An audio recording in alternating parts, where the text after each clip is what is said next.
I'll say that one more time. What is a lesson or value you would share with an upcoming entrepreneur? I'm going to put it in the chat.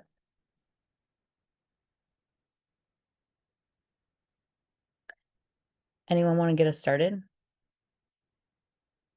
Maybe I would start. Yeah. Uh, I would say like focusing on what value you want to drive to the Mm. customers is something that makes more importance.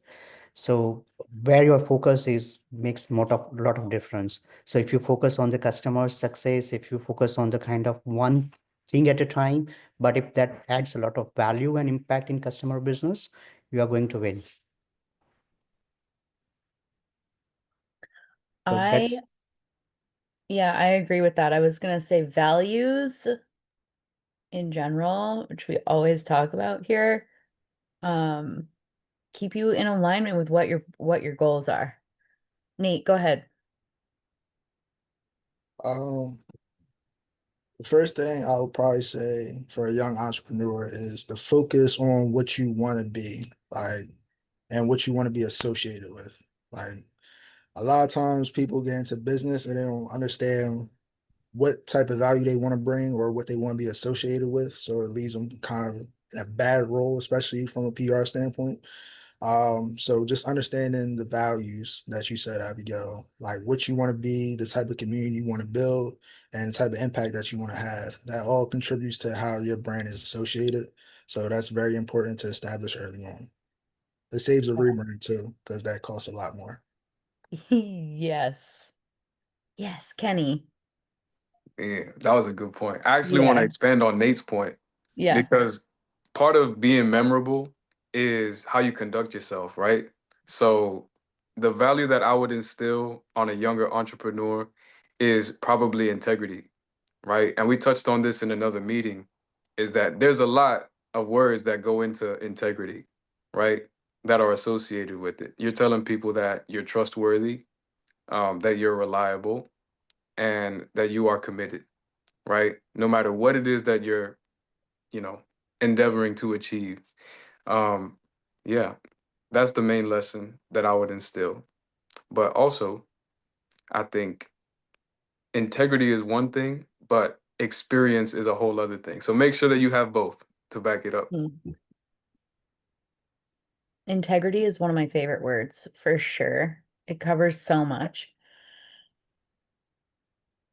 Oh gosh, Nate. Yeah, Julie, go ahead.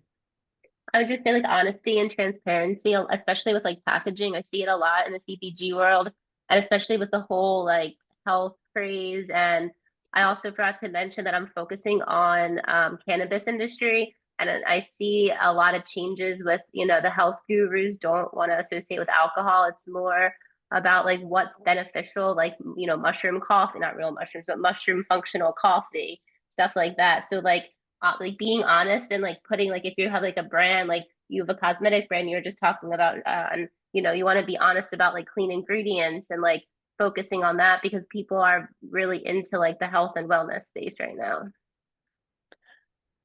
I saw your packaging and I knew immediately. I'm also in the cannabis space, so I saw that. And I was gonna elaborate on the cannabis space based on what Nate said also, because that can be a really taboo industry. So, like, when I first started marketing myself as an industry expert in cannabis, I also had non-cannabis industry clients. So, I was super nervous about letting them know what I was doing, but staying in alignment with my values and having integrity, two things happened. Like, one, I found aligned cannabis clients that way. And like, my goal is to help them stay compliant and pay taxes. And like, I'm still fighting for that to this day. And through that process, like, I've developed a lot of experience in like a regulated industry. So it's a lot easier for me to find clients out of that industry because of that industry and not out of fear, but out of alignment. Nate. Since this is being recorded, this is one other lesson that I want young entrepreneurs to understand is how to fight. And what I mean by that is not just mentally, but also like fight for your business, whether it's like you gotta learn how to fight, whether it's how to grow, right? That's a fight that you gotta learn how to maneuver, whether it's employees, whether it's getting cash flow, whether it's marketing, whether it's just the mental aspect that comes with business, you gotta kind of learn how to fight along that journey and how to fight in different ways, not just fight harder, but also fight smarter. So that's if anybody takes anything from that, it would be fight. Learn how to fight for your business. That is so powerful. You have to fight for everything. You have to fight for your place. You have to fight, you don't have to fight for your clients in like the negative connotation of the word, but like you have to fight for your place. And then, I mean, the mental health thing is also a fight because entrepreneurship is a cycle of like, I'm on top of the world. Oh my God, this is so hard. Oh my God, I want to give up. Oh my God, I'm on top of I got a new client today. Like, it's really challenging. A lot of professional development stuff will like talks about that cycle, and it's a battle, and you have to fight through it and get back on top, but it's always going to keep coming around, and the bigger you get, the harder it gets, the harder the fight gets. And another thing is like my coach used to say this all the time, right? Since I was a kid, and when you lose a game, you start crying. Nobody feels sorry for you. You just gotta figure it out. And in business, that's the biggest lesson of nobody feels sorry for you. You just have to figure it out. And that's why you gotta learn how to fight. You gotta learn how to do everything. No matter what it is, you have to learn how to do it. You just figure it out. You gotta become obsessed with just figuring stuff out. Mm-hmm. You started a business for a reason, so don't forget why you're doing it and what your passion is too. And don't forget, like, obviously, you started the business because there's nothing like that out there. So that's also really important to remember, like, what the purpose is and why you're doing it. It's not always about money at the end of the day. No, it's about fulfillment, ideally before money. Josie. Yeah, I think time blocking is also very important because like sometimes you can go, go, go and keep going and don't know how to stop. And just setting times for like taking a walk or taking a breath or um just getting your mind in order, getting your crap together, and just making sure like you're sticking to that time, like committing to yourself first, in your business before, anything else. Um, yeah. I think setting systems and time blocking. I agree with that big time. I was just talking with somebody. I have a dog who I've been giving bits of popcorn to tonight. That's weird talking.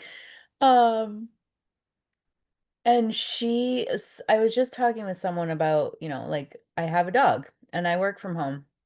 And this person was like, oh, I really didn't like how they like chained me to having to take them out. And I'm like, first of all, it's all in your perspective, right? Like she keeps me to a routine and she gets me outside. And in the routine, I set time aside for myself in that time with her. Like that time with my dog is time for myself.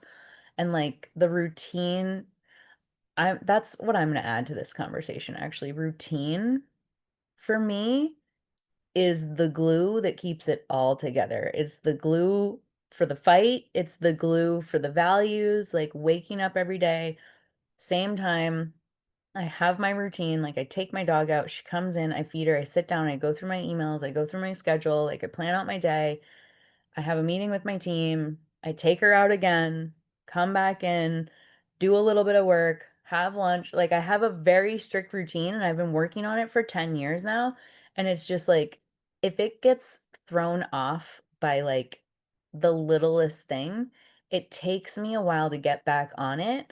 Now that I'm like deeply in it and I have like a very solid routine, if I pick up on it immediately, I can get right back on track same day or the next day. But losing the routine really can screw everything up if you're not careful. Like, You, where's your income generating time, you know? you almost gotta be like a psychopath as an entrepreneur to be successful. You gotta Yep. be like so obsessed with like routine and this. You gotta be like, y'all ever seen Dexter or like Yeah. any serial killer? Like they all have this routine and stuff that they do, and if something goes off, they're like, "Yo, what's happening?" And you kind of gotta be like that with the business. Yeah. Not so much crazy, but obsessive. Not violent, but definitely obsessive. Kenny. That violent. I mean, depends. Depends. It If definitely. somebody's threatening your business, I mean, nah, I'll stop. I'm thinking more like if my employees are not like meeting my standard of expectation, I'm not violent with them, but they get a couple of opportunities to make it right. And if they don't, like ruthless, I guess is a better word than violent. We're I setting up a boxing match immediately. I Pay let per them go. view. I have this one person, she's right on thin ice with me right now. She's a new hire, um, newly graduated, and she seems to know more about everything that I do than I do. And I'm schooling her a little bit, like, okay, you know so much, go right ahead. But then she'll call me a million times and she realizes it humbles her a little bit because she doesn't know. And I've made some strides in that, but that's my version of, I guess, violence. We'll go with the word, but ruthlessness. Like it's how I train, keep up, or bye. Anyway, Kenny. Yeah, I like that though. I was gonna say like a product of that like obsessiveness is damn, I just had the word too. It was not madness. That's crazy. But anyway, oh, accountability. There you go. So the product of that obsessiveness is accountability, right? Because you're on top of everything every day, right? You're meticulous in everything you have to do, right? Taking your next steps, right? Clients, setting up meetings, branding, your marketing, all of that, right? So when you're accountable for all of these things and one of them falls through, it just turns on that switch of like, okay, I need everything to be back in order, right? And then just repeat the process, right? Keep at it. Like you said, you need that obsession to hold yourself accountable at the same time. Yeah. It's a very lonely experience starting and running a business. And so if you don't have even yourself to be accountable to, like for me, it's the routine, to be accountable to the routine. And I've been through some personal life, like really serious challenges, really serious personal challenges. And somehow, by the grace of God, literally, it's the only explanation for it. My business has survived what I've gone through. And it's the routine. Even in that chaos, I still had the dog situation. And she is like the core of it. You know, I get up, brush my teeth, have my coffee, take the dog. Like that's how it starts. And then if I skew it a little bit, that morning hour, I might be scrolling all day. I don't know. I don't know. I I have stayed so focused for so long. I've done well with it. Julie, I am very interested in this call that you're talking about. Can you just add this, like, can I just add this to the calendar or is there an Yeah. Yep. Okay. And I also put something else in the chat. It would be good for all of you to look at. I mean, it's not free anymore, but the um, startup CPG on Slack, that one actually is free. So if you download the Slack app, it's just people all over the world. There's like 30,000 people, different like states, and like you can ask all different questions, like no matter what your industry is, even people like looking for jobs and stuff. Interesting. And then the shelf made just be was free, but it's not free anymore. But I think it's like $20 a month. But it's basically the person that started it. Her name's Ashley Rogers, and she was the CEO of Sprinkles Cupcake Chocolate Division. And she started this back in April. She has over 2,000 people in it, and it's for any news like CPG. Well, it could be any kind of business. Honestly, there's people that do makeup, there's people that do food, but there's all different conversations going on all the time, and people are just connecting people with different services. So it could be like freight services, it could be like how do I buy 1,000 mangoes, like just very, it's very like broad. That brings me to another question that Nate posed to me. Actually, I think this is a good segue. What's everyone's favorite way of marketing their business and your least favorite?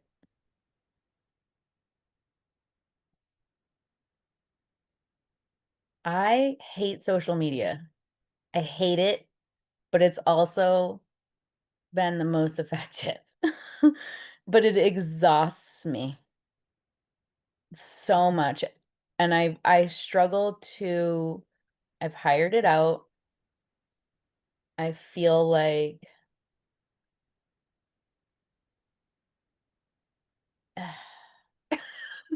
I It's feel not like I've that got bad. my brand voice better than somebody else can mimic it. And I'm also like a little bit picky about the aesthetic, which I know it's nothing special about me, but it is kind of actually something special about me. Like I do a lot of outdoor stuff and like AI and Canva flyers are not my vibe. You know, Kenny knows he's done a deep dive into it.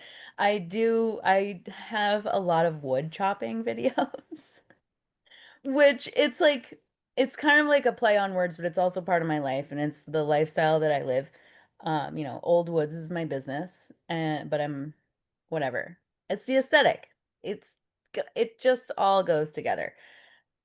Um, I love it and I hate it at the same time. I feel like I'm constantly having to produce something there because it does turn clients for me, but and isn't I hate necessarily it. I hate me. it too. I hate it too, Yeah. and I feel like we didn't grow up in that world originally. It just came recently. And honestly, a lot of people are just super fake on it. And it's getting even harder on LinkedIn too. LinkedIn's supposed to be professional business networking. And now I feel like I have to post like 1 to 3 times a week. I see certain people posting all the time, and that's great. But then it gets very political.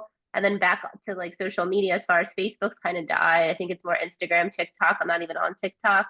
If Instagram or TikTok just fell off the earth tomorrow, like a lot of businesses would die. So, in my opinion, and no offense to any like creators and content people, I just feel like you can't rely on that for revenue all the time. It has to be more organic. It shouldn't be that you are planning your videos. I feel like it should have just come natural to you. That's just my personal opinion, and I'm not trying to be judgmental or anything.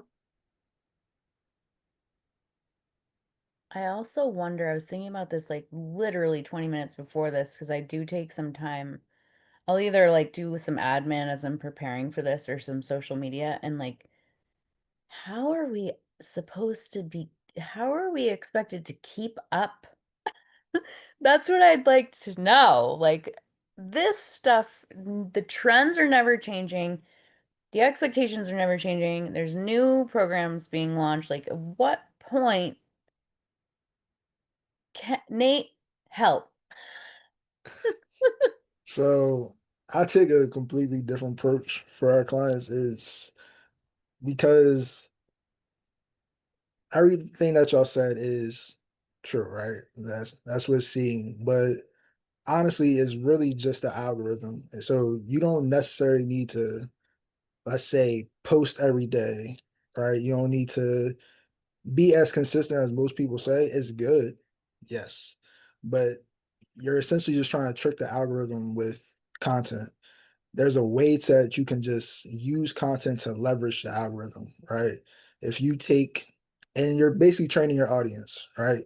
I teach I like to teach younger marketers how to train the audience. Essentially, you treat it like a piece of TV. Back in the day, not TV now.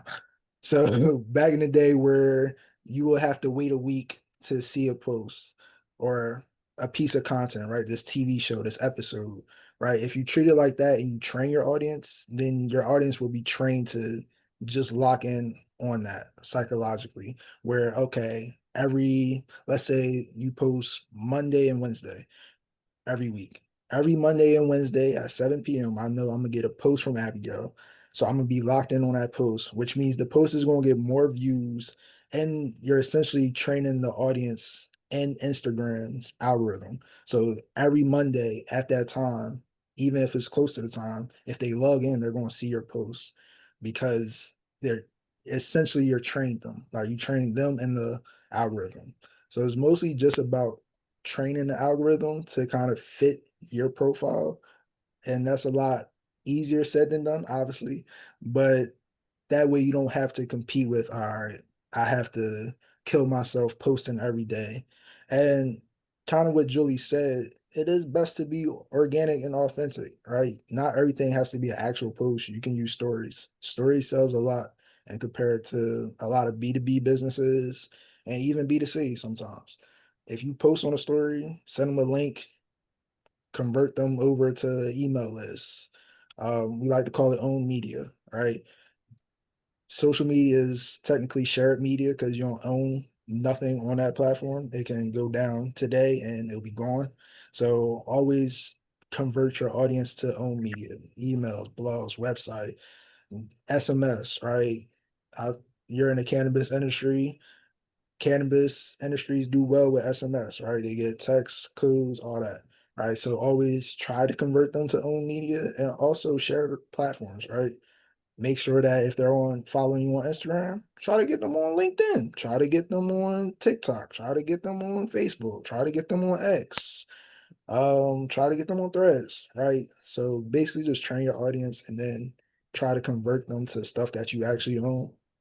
That way, if everything shuts down, you'll be good. That was a lot of really good stuff right there. First of all, thank you for like validating. I'm pretty consistent about literally Monday and Wednesday at 6 a.m. I'll schedule them. So thank you for that. So I'm not gonna feel like I'm gonna kill myself trying to get 7 posts out a week. I will die energetically. You know, some for one client, we train their audience to one post a month because they want to be on Instagram, one post a month, and every time the post gets like 10K views every time. So it's not that it's easy to train an audience. Also, they have a pretty like engaged audience, so it's not that hard. But like if you treat all forms of media like TV, essentially. That's how I looked at it since I was a kid, which is why I got in business. Just look at it like TV. Like you train your audience for an episode a week or 2 episodes a week. If you want to go 7 episodes a week, sure, but not all your content is going to do favorable in the algorithm, right? And also spice up the content. Don't just post reels or videos. Like leverage your content in different ways. You can post the same conversation that you had on a reel as an actual post or as a story or as infographic, whatever. But like kind of just leverage your content a little bit more. Kenny. Oof, I'm so glad this came up. One, that was a whole lot of goodness I just heard from Nate. Mhm. Some great points. Um, and yeah, I was gonna say that the best example of that, I had a client recently who has a podcast, right? He does a show every week, has new guests on, but he's only on YouTube, right? And so I had a meeting with him today, and part of his questions were, what can I do outside of YouTube, right? Like I have, this many subscribers, I'm pretty consistent, with my episodes. But I don't get that many consistent views, right? Or repeating views, I should say, right? People who come back and watch consistently.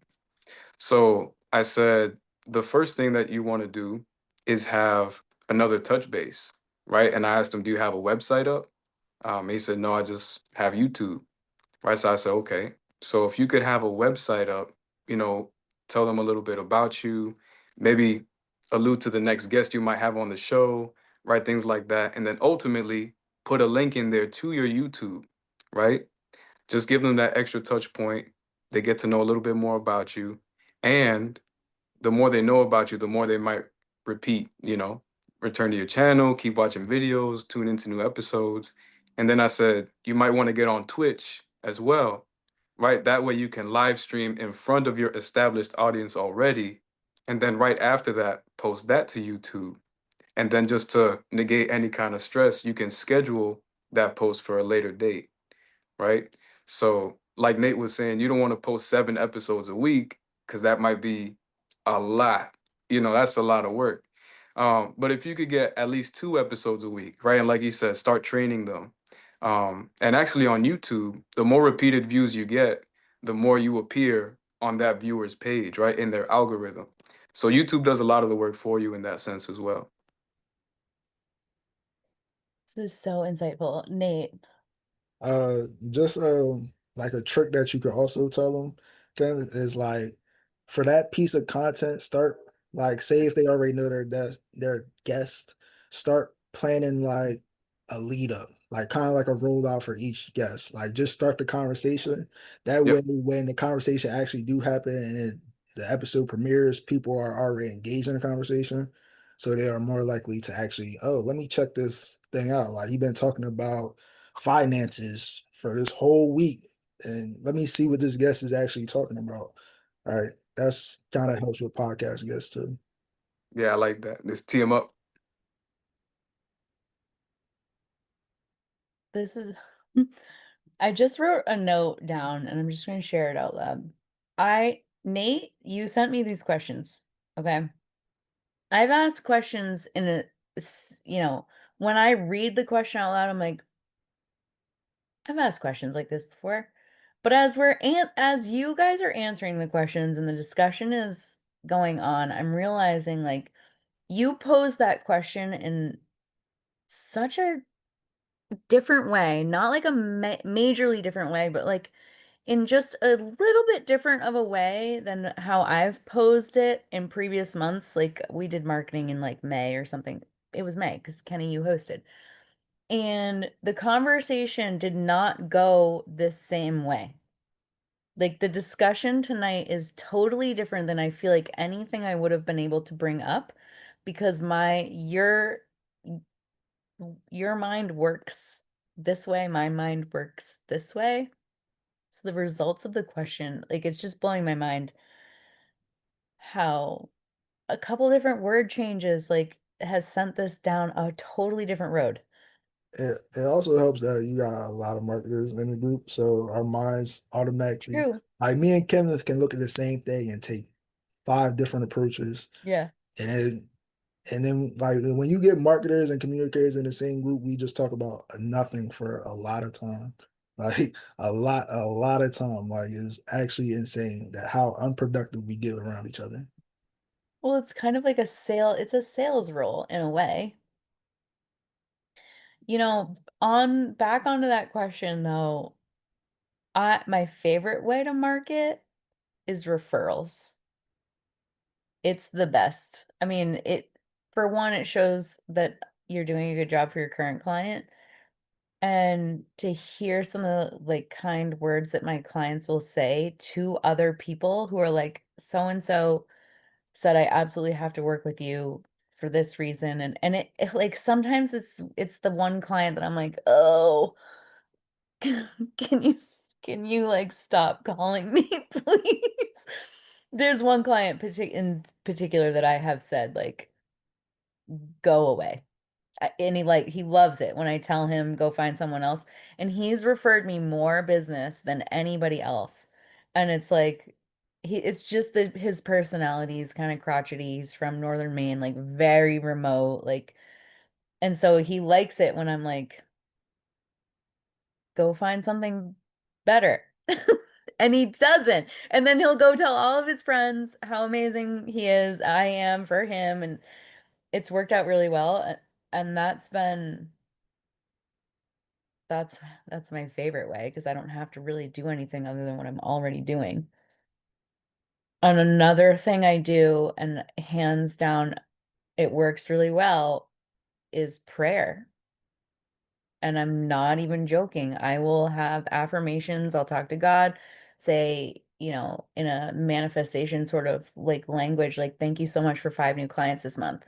Thank you so much for 5 new clients this month. And I'll say it over and over and over. I built my business on that principle.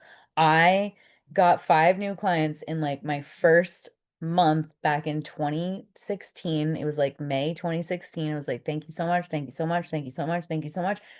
I got one phone call from an accountant in North Jersey, and she said, I have 5 clients for you. I was like, It works. It works. It works. And it's amazing to watch and to be a part of. Highly recommend giving it a shot. If you do nothing else, just try it. Kenny. I just wanted to say I left it in the chat. But I do have to leave early tonight, guys. It was good to meet everyone. Good to see some familiar faces as well. And I hope everybody here has a blessed rest of their week and an awesome weekend. Do you want to share a quote before you go? Absolutely. Okay. Give me 1 second. Take your time. I mean, don't, but I'll try. Okay. if there's one thing about me that you will all learn if you keep coming back, it's that I'm like very direct. Absolutely. I don't mind. All right. My brain doesn't function in any other way. So it just is. All right. So tonight's quote is from Mae Jemison, who says, "Never be limited by other people's limited imaginations." I love that. And with that said, mic drop. I'll see you guys next week. See you next week, Kenny. Nate.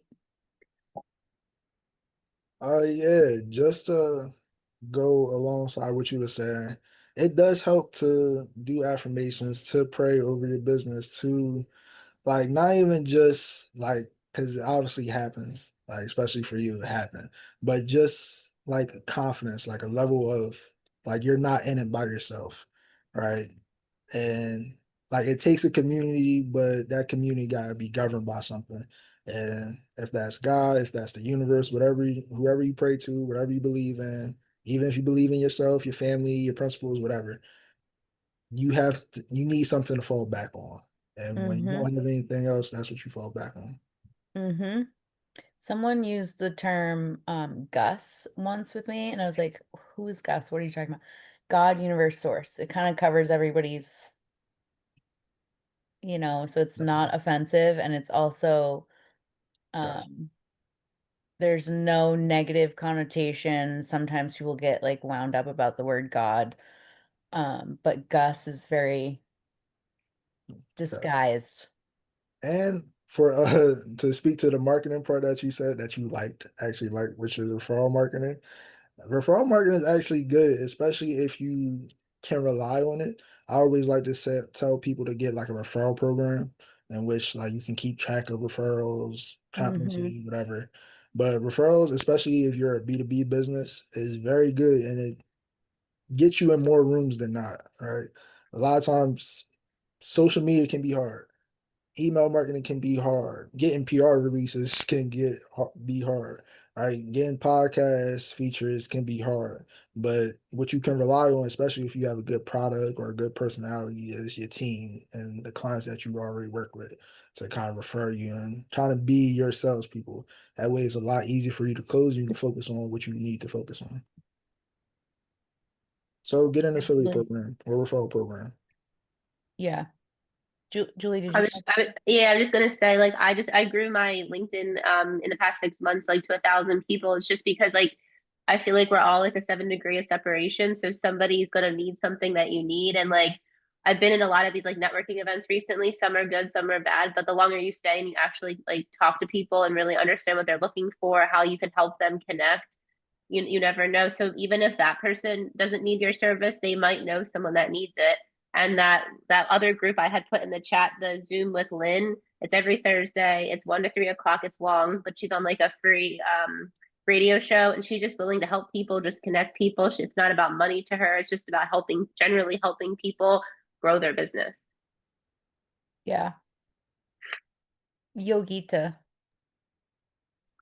Yeah, just going to speak to more about referral business, and we all love referrals, right? So, like Julia mentioned, right, we all separated by 7 degrees of separation, and I came to know recently, actually, it's 4 degrees, no longer 7 degrees. It used to be 7 degrees, but because in today's technological world and social media, they say that that is now to 4 degrees. So your possible clients is actually 4 degrees separated from you.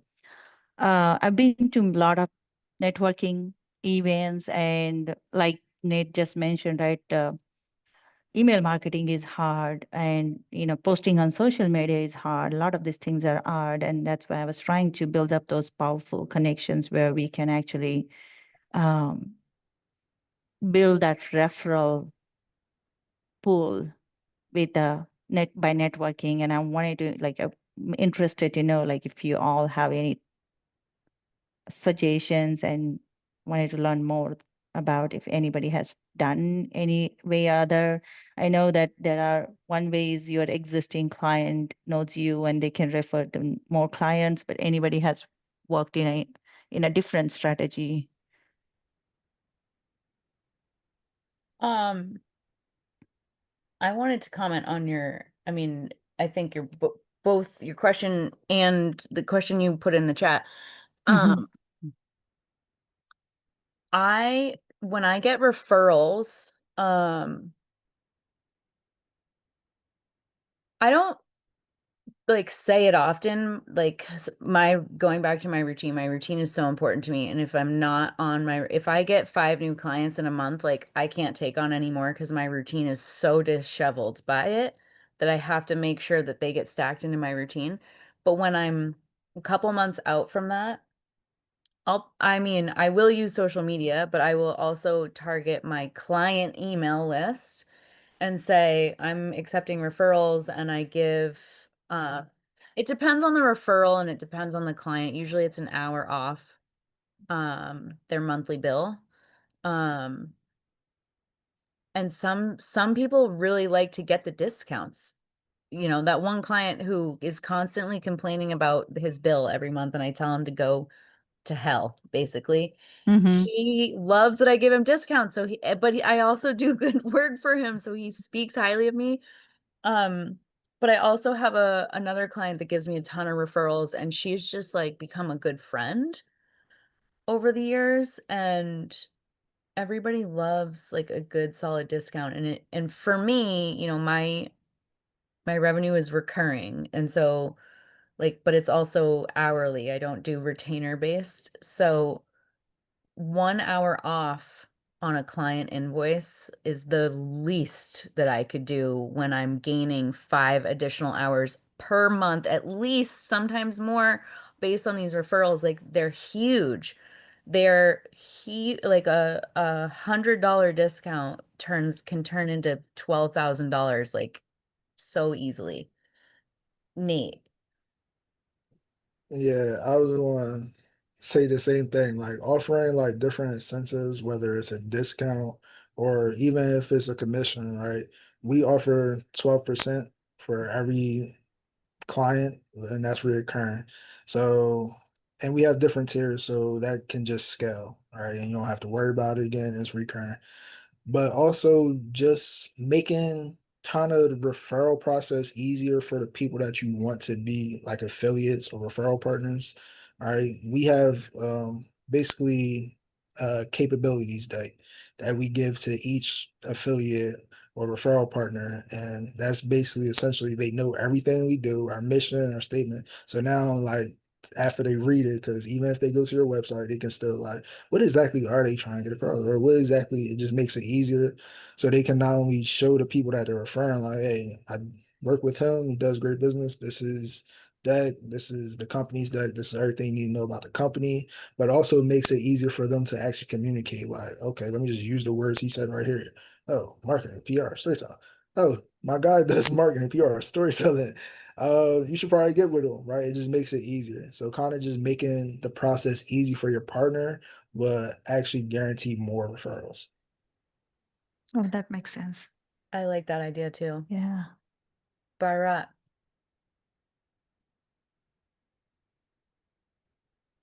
We're, oh, you're muted. Sorry about that. That's I okay. agree with some of the points that referral marketing is difficult to rely on. And when you talk about scaling the business, probably relying on referral marketing is not something that you can, I mean, have a have in consideration. But at the same time, in my opinion, referral marketing is all about your networking skills. And when it comes to networking, when you try to do the hard sell, it does not work. It's all about listening to the other people, appearing and be visible at the events multiple times, be in the eyes of people.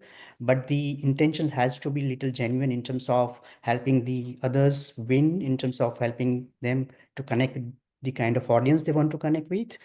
That can may help. For example, I do a lot of networking in different countries, but as I have a global network, the thing that I try to do is I try to connect the people they want to connect in my country and the other countries I travel to, and in return sometimes I do get some kind of referrals that I want to connect with.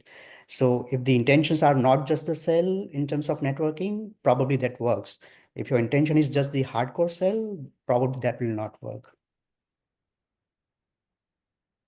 Yeah, I'm just gonna, that's one of the principles of this group is like, this is not a sales pitch opportunity. This is a genuine connection making opportunity. So like the more you come and the more you build the relationships here, like things will like I know that it's working.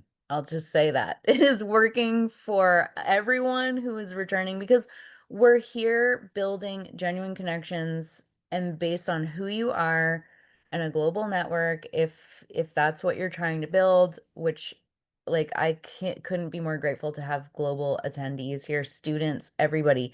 Um,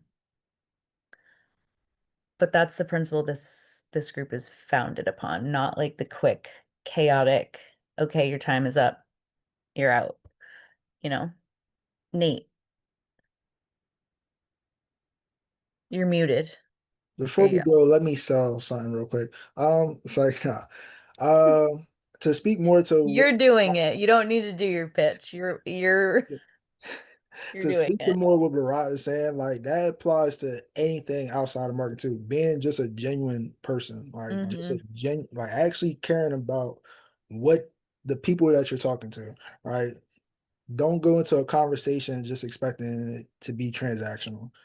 That's not going to get you friends, relationships. People are not going to want to talk to you after that. So whether you're approaching it from a business standpoint or relationship standpoint, anything, actually care about the conversations that you're having and the people you're having them with. That's it. I'm gonna bring it right back. Bharat, you said something at the beginning of this call about bringing value to the conversation. And I feel very strongly that if you're showing up authentically, like for me, I know most people cannot relate to this. My passion is accounting. I love it. It literally lights a fire inside of me. So on discovery calls, like I add value, I listen to their problems. And then I'm like, here are the solutions. And if you're not careful, I'll keep you on the phone for 3 hours and I don't charge for it. I'm like, but here's what you need to do. Don't hire me if you don't want to, but like, this is what you should do. I can help you execute it. You can go find somebody else to execute it. But usually, like, before I'm even done, it's like, they're like, when can we start? I'm like, tomorrow. Whenever you're ready. But I'm adding value by saying, here's like some things that you need to do. People call me, they don't know their numbers. They're making millions of dollars a year and they don't know. They like feel it in their wallet, but they don't know for sure. They don't have like a balance sheet prepared or they're not taking a salary because they don't have the proper formation set up to do that. And like those are some quick spots that I know I can go to, some pain points, if you will, if you want to refer to the funnel that I know I can solve. Or I can give them a solution and they can take that solution anywhere else. And usually just that integrity behind that, they're like ready to go. Yeah. I it's funny. I'm like, I can't sell on social. Okay. Like I'm just weird. I'm verbally awkward. Okay. But my ex-husband was a very good salesman and it was like irritating. It was so irritating. He would sell me on why falling asleep on the couch was like okay. And I would just like walk away because he would argue in his sleep with me. Not argue, but just like manipulate. And I learned a lot from that experience. And like a couple of the foundations are like keep them talking. So ask, ask questions that uncover the answers that you need to give the right answer to them. And just, I mean, that's really it. Like keep them talking, and then you can offer solutions too, because you know what their problems are. The sales technique is it's Sandler, like a person's name Sandler. It's a sales training. It's brilliant. Anyway, Nate. Um, Before I get to what I was gonna say, speaking of that, so I went to school for communications and integrated media, basically the new term of public relations and marketing. Yeah, Um, but that's what his major what was. but one of the things that we learned is like in communication theory was basically rhetoric. The more you ask questions, the more people usually work through your problems. Mostly like and it works in the sales, but also works in an argument or basically anything. Like the more you ask questions, the more you learn. But also if you ask the right questions, they'll go through it themselves and then you can just close. Right. Yes. So like Yes. in sales, like hey, I Yes. want to work with you because of this. Why do you need to work with me? All right, why do you need marketing? Because this. All right, why is that a problem for your business specifically? Oh, because of Why is that a this. problem for you? That's a great one. Yeah. That's So like a really great one. you'll just keep asking questions and then it'll get to the root part. And once they work through all the questions that you can come up with, or anything, or you can come up with any questions. Honestly, I do it all the time. But eventually they're gonna get to a point where I'm like, all right, I got this for you. This is the offer. Hey, matches up. We can line it up right here. Take a look at it. Right. Usually my biggest closer, I always say, is the website's brand. Like our branding is the biggest closer just because they can go on social media, they can go to our website and see like exactly what we're doing, the programs we have, and who we are before they even come to us. So that gives me a little bit leeway to be kind of more direct, kind of like how Abigail is. But just asking questions and also having like a way like that they can understand more about you, whether that's a website, whether that's a social media page, whether it's a quick little bio on an article or a blog, that also helps when it comes to sales and closing. And then what I was going to get to is before that, I just needed to say that. Con Like if you're not have fun when you're making content, be authentic, have fun, don't think too much about it. I know that's easier said than done, especially for me, I know. Uh, but it really is once you get in a habit of just being, hey, I want to talk about this. I want to do this. I want to have this, right? Obviously, keep it on brand. If it is a professional account, keep everything on brand, but also be authentic, have fun. And if it stopped being fun, take a break. And then when it gets more fun, go back into it. But don't be too serious because people can look through the screen and say, they're taking this a little too serious. Treat it like entertainment. Like I said at the beginning of the call, treat it like any form of media. Episodes. We love Hollywood, right? TVs, movies, whatever. It doesn't just go for training your audience, but it also goes to how you interact and how your clients want to interact.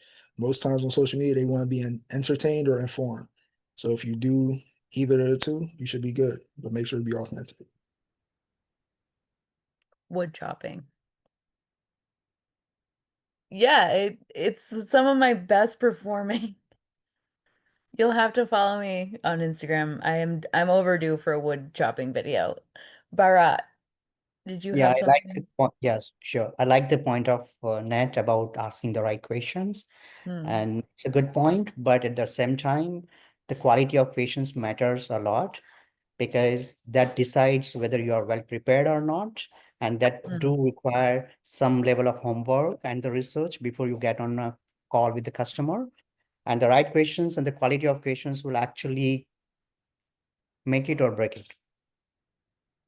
Yeah, I wanted to say something on that too. I have like I offer a pretty standardized service, and I have go-to questions. Like I don't have them written down or anything like that, but I know what I need to know in order to like give them an estimate And so I start with those. And then, like, for example, I'll start with, have you filed your taxes last year? That's always like number one. Because then I know how big of a project I'm working on. Do I need to work on last year or not? And then I'll ask, what kind of accounting software are you using? And then those questions will automatically lead to like problems that they're going to tell me about. And then I can ask more questions based on those. And then I can say, oh, this is something I would do if I were you.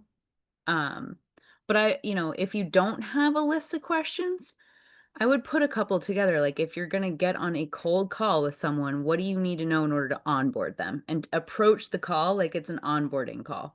If you're a service provider, anyway, if you're selling a product, I can't help you. Nate. Yeah. Also, a good idea is just have a form to complete. Like, if they book a call with you, make sure they have like all your basic questions down. That'll make it easier so you can get in and basically just talk about, okay, you said this on the thing. Let's go over this. Why did you need this? Why did you do this? Why this? Yeah, I agree with that. Someone just brought that up to me about having a form. It might have been in this call, actually. We were talking about having a form. Maybe it wasn't. I Anyway, think it might have been last week. it might have Yeah, been. Yeah. I think it might have been last week because we was Yeah. talking about client retention. Yeah. Yeah, I think it was last week.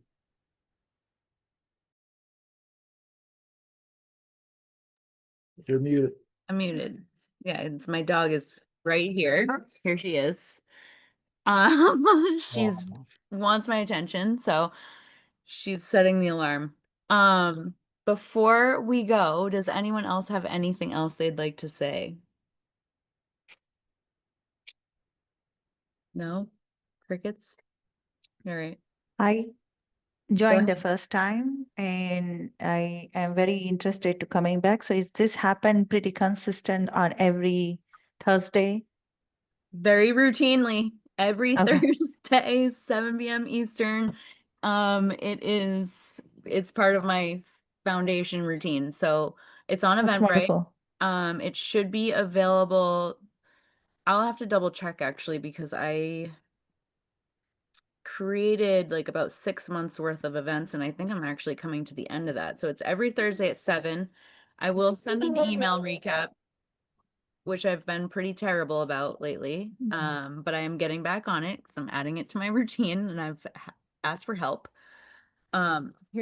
Here's the queen of my life. Okay. Hello there. She's a big girl. Yeah, so I will send an email recap. I'm getting back on that. I've been failing.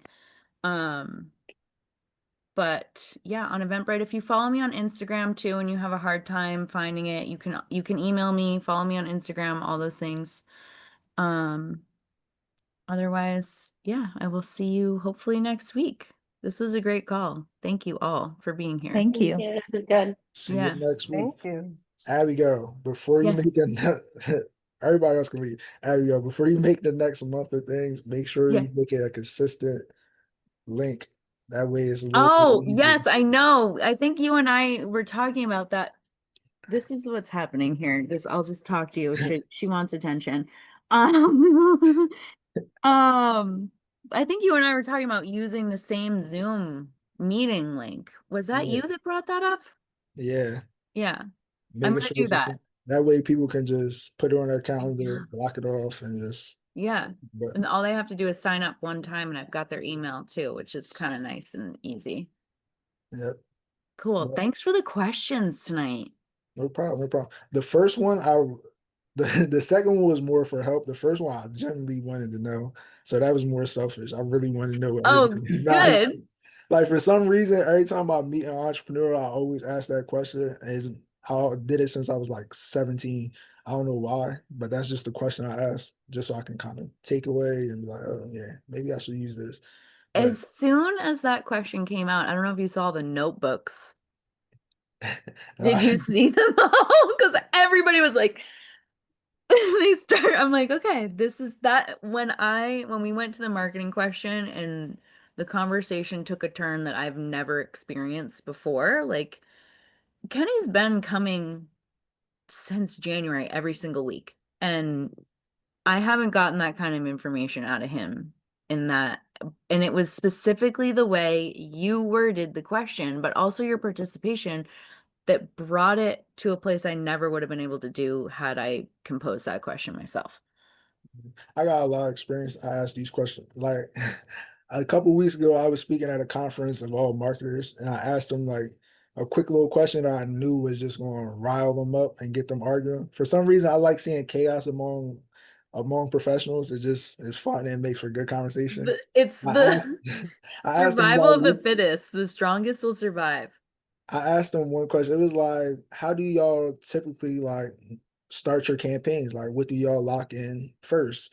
Is it your messaging? Is it your audience? Or is it the distribution? Everybody started arguing. It was like, well, distribution first, because if I'm presenting for, it's like, no, messaging come first because I can always tailor that. And they just started arguing. I was like, yep, got him. And then, God. and I just went to, I just went to the bar, got a drink, and I was like, yep, I love it. And it was like, That's wait, what would you ask? I was like, I'm the presenter, so I don't really have to answer the question.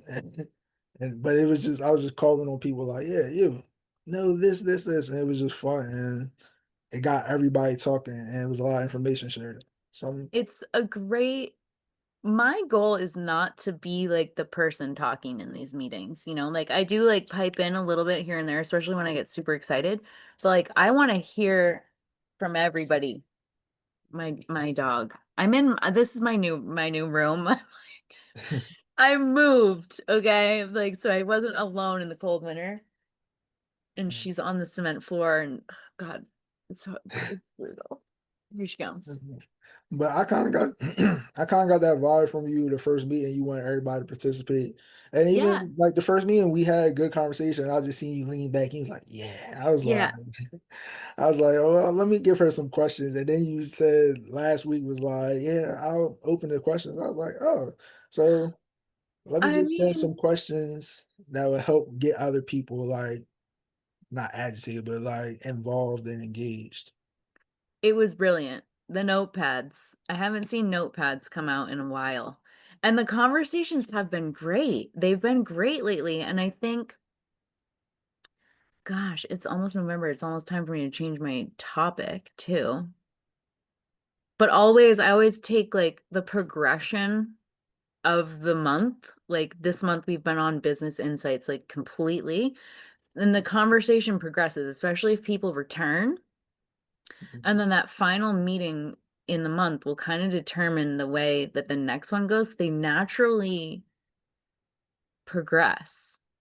Like it's like a graduation. Yeah. Like every course you learn something. Like you just go, oh, okay, Yeah. next one. Oh, I got Yeah. information from here. Oh, let's apply it here. And yeah, that's dope. I like that. Yeah. It's man, it's been so good. And Kenny proposed business insights and it's gone really well. And so I'm like, and then last week, I think Cody sent me a question, or we were on the phone, we were doing a coffee chat, and he gave a question. I was like, I'm totally using this. And it kind of just brought up that whole like, share your questions with me. For one, it makes it easier on me, and I have to show up every week regardless. So, like, if I can take a little break here and there from it, by all Yeah. means, I'm going to take it, you know? Especially in this is like really developing into a community sort of thing, and so I want everybody to be engaged. I can't even believe as I say these things out loud, I can't even believe what this has become. You gotta have like the retaining people, like people that come every time. You gotta give them like, hey, it's your turn for questions. Like, I like that. Gary, you've met Gary. I uh think the first time. I don't think yeah, he's he's been been in. coming too for like 6 months. He's having a coffee chat, actually like a discovery call with someone from this group. Yeah, it's cool. I can't believe I have facilitated this at all. Like I can because I listen to God, Mhm. I didn't show up consistently and was like, I'm really missing like the human connection. I live in such a rural area. And so I started showing up consistently. And it is mind blowing what this has grown into. My email list went from like 50 people to like, I'm at like 4,000 people since January. Like just organically, like just because, Show up live. yeah, You show up live, you get access to people is dope. Yeah. And that's actually one of the best. Like I like doing these meetings. I started doing it the beginning of this year because yeah, all right, I had my business for 4 years. We worked with hella clients, and I got sick of social media and marketing on social media. So I started like my assistant and the rest of my team kind of made me say, "You do all this PR for everybody else. You have to start speaking. Like you're the face, but like you're the hidden face behind the brand. Like you guys start getting in front." So I've been speaking a lot, that's doing the like truth. events like this. I'm like, oh, I actually do like this. And then Yeah, now I'm completely off social media, which is weird that I can still give advice on so like I still control like the strategy and stuff, but I'm completely off social media, mostly because I hate it. Because once you know how stuff works, it's not as appealing. it's not. And this Zoom event has done more for me. The connections I'm making in here, just my referrals for me, I know some people want to like massively scale. They want thousands of their customers, they're not clients. There's a big difference. So like you can scale, but there's like not a lot that goes into it. It's Motivation. easy. Yeah. But like if I scale that big that quick, like I'm gonna fail. Mm, So I've slowed down. I took about a month off on social media because I was like, first of all, I don't need it. Like, I mm, don't need it at all. yeah. I don't need the presence. I've got all of the work. I was maxed out on new client onboards. Like, I can't even take anybody right now. It's like, why bother doing that? But I am getting new followers and I do want to maintain like my industry expertise. So like I do kind of display it there a little bit. But God, I'm tired of it. Yeah. I tell clients all the time, and people will say I'm crazy, but you don't need social media. Like, Mm-mm, and people are like, mm-mm. but you're a marketer. I'm like, yeah, but I know how to market without social media. Like The social thing media is, you can market without social media. They did it for and people don't ever. understand that. Like they were like, no, the best quotes say you have to be on social media. I'm like, it depends on how good you are at marketing. It's easy. Like social media is an easy thing to learn, pick up, get on and be like, all right, I'm gonna post this. All right, once you get like a valid strategy, it's pretty easy. But you don't have to be on there. Like you can do it the old fashioned way. You can host Yeah. an event and you're going to get more conversations, right? A lot of times the conversations would sell. People on social media might see your content probably 5 times, and it will take those 5 times to get them to actually, let me see what they actually do and go to their website. All right, those 5 touch points when you go to an event, it's mostly one touch point. I present, I have the food everywhere, and now I'm having conversations if they want to learn more. If they don't want to learn more, oh, network, eat, enjoy yourselves. This is Yeah. my brand, post it up everywhere. Oh my God, this is a beautiful logo. Yes, Yeah. Legend Initiative. Scan the QR code, go to the website. All right, it's a lot easier. Like you can close like I said, my brand closes me, so I can't speak for everybody. But you can get a lot of people to go to your website, get a lot of traffic, get a lot of people to sign up for emails, to go to your social media by just hosting an event. And if you don't want to do an event, speak. Speak on a Yeah. podcast. Go to a podcast. Yeah. I've done a bunch of podcasts. It's funny, like I have like no web traffic. None. Even with this, none. But even like 5 new clients last month, none. But they're not going to my website. They're calling me. And then I just talk to them like my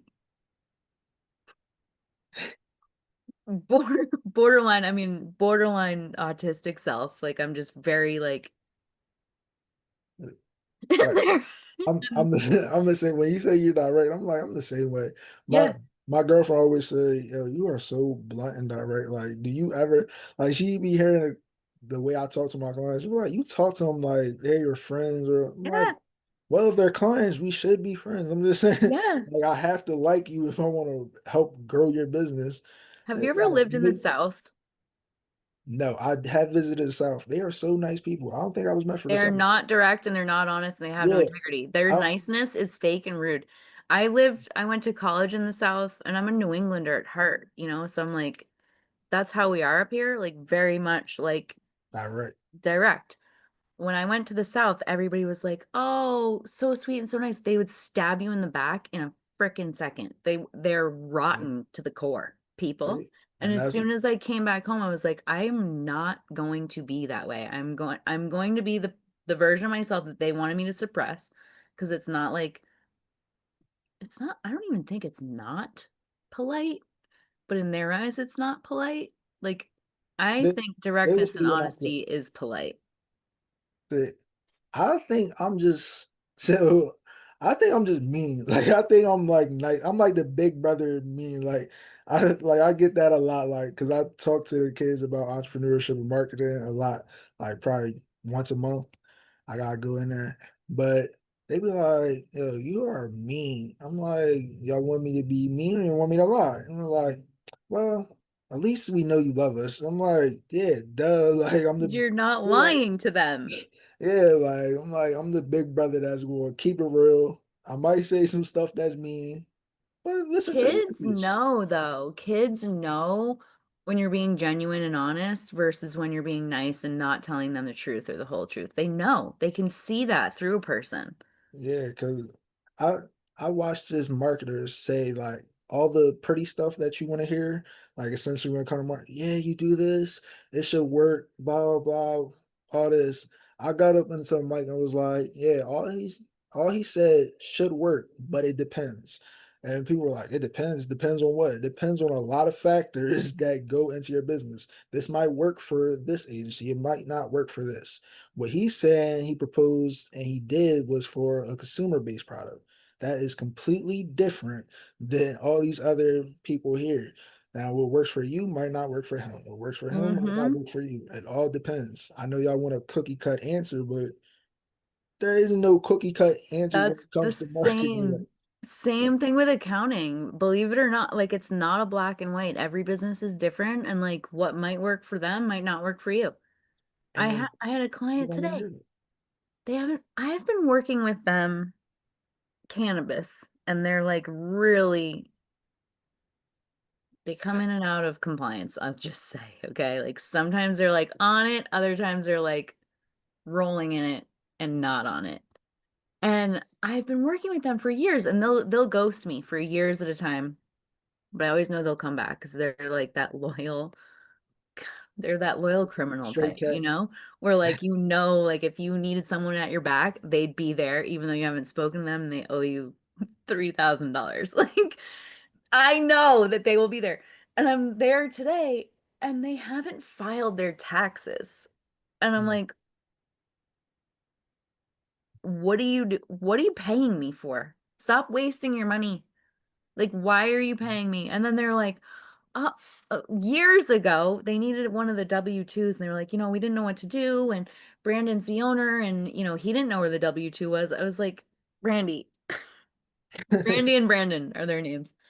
I'm like, The I brand. have that information. Like, what are you doing? I literally said to her, what are you doing? You know that I have that information. Call me. I don't even charge for that to go through my email and be like, here's the email I sent you 4 years ago. Do you have this W2? Yes. Here. Yes, of course I do. Even if it's 20 years old, of course I do. I don't have to, but I do because I'm a hoarder of data and information. Me too. But I think that relationship because I think that keeps clients coming back. Like that relationship, because I'm the same way. Like I said, I'm the big brother. Like I'm gonna tell you what you need to hear, not like Yeah. what you want to hear. Like so I'm gonna be, and I'm not going to switch up because I'm not. I honestly don't care. I don't need the client, but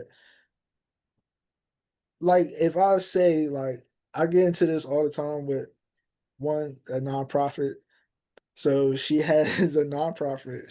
She's been in the community for years, right? She's a lot older than me, mind you. So she has an authority, like, so, but like when it comes to like the marketing business, I'll be like, did you do this? Like, no, but I was wrong. Nope, you said you was gonna do it. Let's do it right now. Come on, get the stuff. Let's work. I'm like, she's like, I'm Yeah. older. She's like, I'm older than you. I'm like, yep, but I'm a mature one in the Who situation. cares? Let's get this done. It's How like, many years of yeah. marketing experience does she have? That's all that matters. Probably one, just running the Successful. business. Let's say this. Successful marketing experience because clearly she called you for a reason. Uh, zero. Sometimes I feel like my client meetings are just to hold hands with them while It they do. do work that I've been asking them to do repeatedly. Sometimes you just gotta sit. Sometimes they just need like supervision. Yeah, Like they're really like the little brothers or little sisters. Like you just yeah. need supervision. Like sit down. I am sitting down. As soon as you turn your head, they back up. Then sit down and you just gotta stare at them for a while. Work. Today, Work. I'm like, stop telling me, stop. Like, stop telling me what you're doing. I've listened enough. I need to know less. I wish I knew less about all of it. I wish I knew less about you. You know what? Fire me. Like when you said that, I'm like, yo, I relate. When Let you me tell said, you. yo, find somebody else, I say that. I'd be like, yo, hire another company. They'd be like, no, you're our partner. And I'm like, are we partners? But maybe I'm not liking you no more. I We said to this one client, Devin, you complain. I said it via text message. I could probably pull it up right now. Devin, you complain about your bill every single month. This has been going on for 2 years. Go somewhere else. I'm so sorry. I'm like, no, I'm serious. I don't want to do your stuff anymore.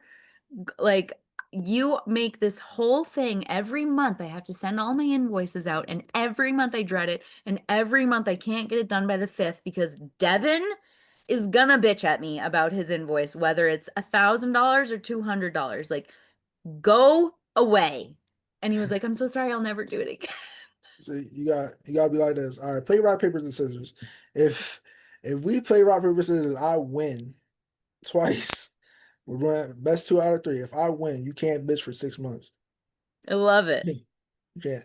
I love it. Although I don't want to talk to him. So I'm not playing rock, paper, scissors with him. He he has misconstrued some of my like very directness to flirtatiousness also. So he's Wow. crossed that line as well. He crossed that line after I told him to fuck off. And I'm like, Oh, how can Abigail, what do you you mean by that? think that I want to hang out with you? I have told you to Leave. this individual is like not right in the head. Like he is, but he isn't. He likes the verbal abuse. I realized he likes to be verbally abused when I told him to F off and he asked me on a date. Wow. Mhm. Fuck off. Well, would you like to get lunch? Oh, I'm in love with you now. It Well, happens. it's a pleasure talking to you, Yeah, Abigail. Spending some likewise. time. Great meeting as always. Yeah. If I think of something, I'll send it your way. Yeah, send it. And I didn't mention for everyone else to do that, so you're in the know and no one else is. Yeah. On that recap email, should start Yeah. off. You need to give questions. Yeah, actually, yeah, you're right. Yeah, I gotta write that down. They're like, what the hell? What type of email is this? Oh, Yes, send me oh, questions, which send I me. love. Bring it. It opens the door. Yeah. Opens the door to chaos. Yeah. All right. I'll see you next week. See you next week. Take care. Have a good You too. weekend. Good night. Bye. Good night. Bye.